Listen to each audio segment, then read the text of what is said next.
मैं शुरुआत शुभ्रास्ता से करना चाहूँगी। शुभ्रास्ता, ऐसा कैसे हो जाता है कि सिर्फ आरजेडी के नेता त्रस्त रहते हैं, आम आदमी पार्टी के नेता त्रस्त रहते हैं, कांग्रेस के नेता त्रस्त रहते हैं, सीबीआई ईडी, लेकिन बीजेपी के किसी नेता पर एक राजनीतिक विश्लेषक के तौर पर मुझे आप ये बताइएगा, छापा नहीं पड़ता है?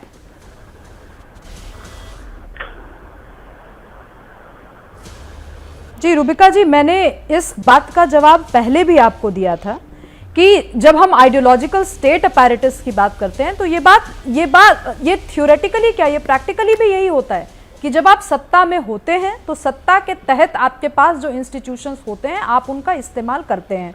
ऑपोजिशन हमेशा कहेगी इसका गैर इस्तेमाल किया जा रहा है, सत्ता पक्ष इसको जस्टिफाई करेगा कि हम कानून के दायरे में रहकर कर रहे हैं। सवाल ये है कि जिनके यहाँ ईडी का छापा पड़ रहा है, क्या वो जनता के सामने आकर अपनी सच्चाई रख पा रहे हैं? सवाल ये है।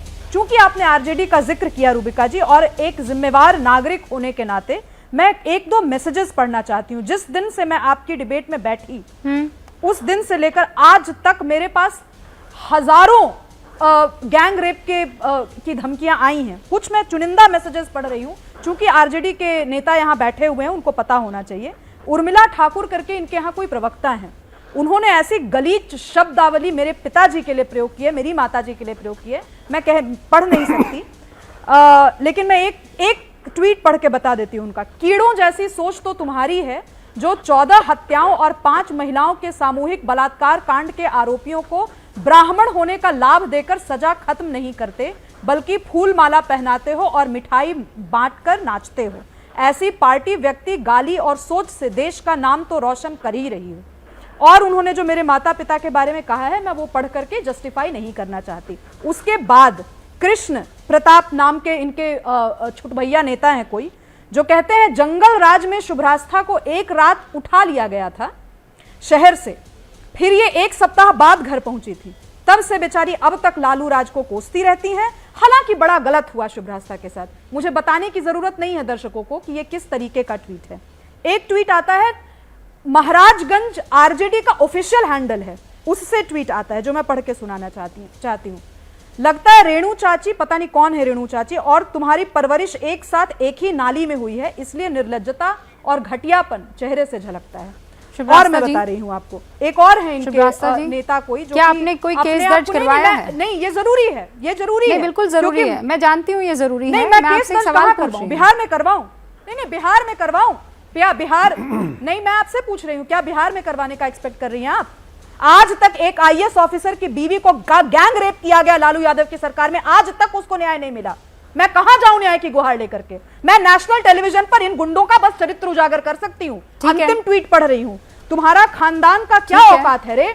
उसके खानदान के आगे, मतलब तेजस्वी के खानदान के आगे तुम मेरी नजर में आज आई नहीं तो तेरी औकात तो मैं पहले ही दिखा देता। शुभ्रास्ता जी, ये आप जानती हैं सोशल मीडिया पर, चाहे वो आप हो चाहे वो दूसरी महिलाएं हो, जैसे ही अपनी कोई बात रखने आती हैं इसी तरीके के ट्वीट्स आने लगते हैं, एक के बाद एक आपको गालियां पड़ने लगती हैं। और उसके बाद जब मैं चितरंजन जी से सवाल पूछने जाऊंगी तो वो ये कहेंगे इससे हमारा कोई वास्ता नहीं है, ये व्यक्तिगत मामला है। इस मामले पर एक दिन डिबेट हो जानी चाहिए और खुलकर डिबेट हो जानी चाहिए, और मैं इस पर आपका साथ दूंगी, ये मैं बहुत ईमानदारी से आपको कह रही हूँ। ठीक है, अब एक सेकंड प्रमिला, एक सेकंड मेरी बात सुनिए। ट्रोल नहीं है ना डॉक्टर प्रमिला, वेरीफाइड हैंडल है, एब्सोल्युटली। मैं वेरीफाइड हैंडल्स पर हम इस पर बात कर सकते हैं। This is a very sensitive issue Shubhrastha, and मैं इस मामले में आपको, मैं इस मामले में डीमोटिवेट नहीं कर रही हूँ, लेकिन मैं फिर कह देना चाहती हूँ कि आज जिस मसले पर मैं बातचीत करने के लिए आई हूँ वो एक राजनीतिक लड़ाई में जिस तरीके से इस्तेमाल हो रही है दोनों ही तरफ की चीजें, चाहे वो ईडी सीबीआई जिसका अभी अभी जिक्र कर रहे थे वहां संसद में, सदन में खड़े होकर तेजस्वी यादव, या फिर बीजेपी की तरफ से ये कहा जा रहा हो कि नहीं पैसों का तो इन्होंने इस्तेमाल किया है। सौरभ भारद्वाज भी हमारे साथ जुड़ चुके हैं। सौरभ जी, बहुत बहुत स्वागत है आपका। पहला सवाल यही कि कल एक प्रेस कॉन्फ्रेंस सौरभ जी आपकी तरफ से हुई और आपने ये कहा कि 5 करोड़ में ऑफर किया जा रहा है खरीदारी का, कि बीजेपी हमारे एमएलएस को खरीदने की कोशिश कर रही है। आज संजय जी आते हैं और वो ये कहते हैं 20 करोड़ में धमकी देकर खरीदा जा रहा है। अव्वल तो ये कि कौन सही कौन गलत, आप सही या संजय जी सही? 5 करोड़ या 20 करोड़?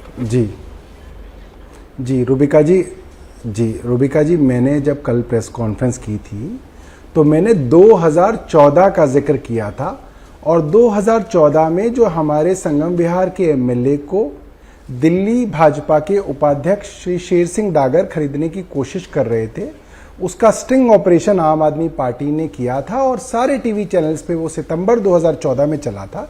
मैंने उसका जिक्र करते हुए कहा था कि उस वक्त भी हमने ये कहा था कि 5-5 करोड़ रुपए के ऑफर हमारे एमएलए को आ रहे हैं।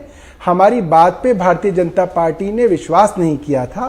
भारतीय जनता पार्टी ने कहा था हम तो इनके एमएलए को चिमटे से भी नहीं छुएंगे, और हमने कहा कोई बात नहीं। और कुछ महीनों बाद हमने इनके उपाध्यक्ष का स्टिंग ऑपरेशन सारी दुनिया के आगे दिखाया था, और उस स्टिंग ऑपरेशन के अंदर वो 4 करोड़ रुपए जो है दिनेश मोहनिया को ऑफर कर रहे थे। तो मैं ये कह रहा था कि तब भी 5-5 करोड़ रुपए के ऑफर हमको दिए गए थे, जिसके बारे में पहले विश्वास नहीं किया था, मगर हमने भारतीय जनता पार्टी को एक्सपोज किया। और मुझे लगता है अब तक के भारत के इतिहास में, हो सकता है मैं गलत भी हूं, ऐसा कभी नहीं हुआ कि किसी पार्टी ने एमएलए को खरीदने वाले इतने बड़े पद के आदमी को स्टिंग ऑपरेशन करके एक्सपोज किया हो।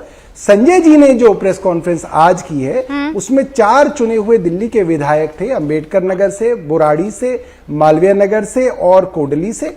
उन्होंने बताया कि उनको 20-20 करोड़ रुपए के ऑफर दिए जा रहे हैं कि अगर वो खुद बीजेपी में आ जाएंगे तो 20 करोड़ रुपए मिलेंगे, और अपने साथ अगर किसी और अन्य विधायक आम आदमी पार्टी के को लेके आएंगे तो 25 करोड़ रुपए मिलेंगे। ये आज का ऑफर है। तो मेरे हिसाब से 5 करोड़ से जो रेट है भारतीय जनता पार्टी ने विधायकों का दिल्ली में बढ़ा के 20 करोड़ तक लेके आए हैं।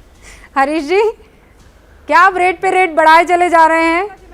और ये बताइए कि ये रेट जो है तय कौन कर रहा है और फोन कौन कर रहा है? अब जरा खुलासा कर दीजिए।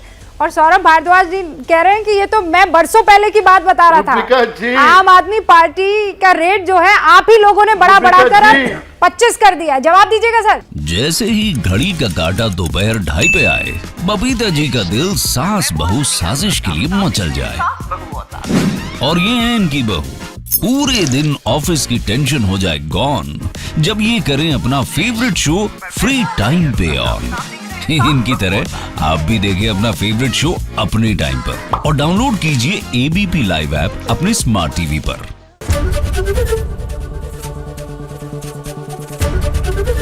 एबीपी न्यूज आपको रखे आगे।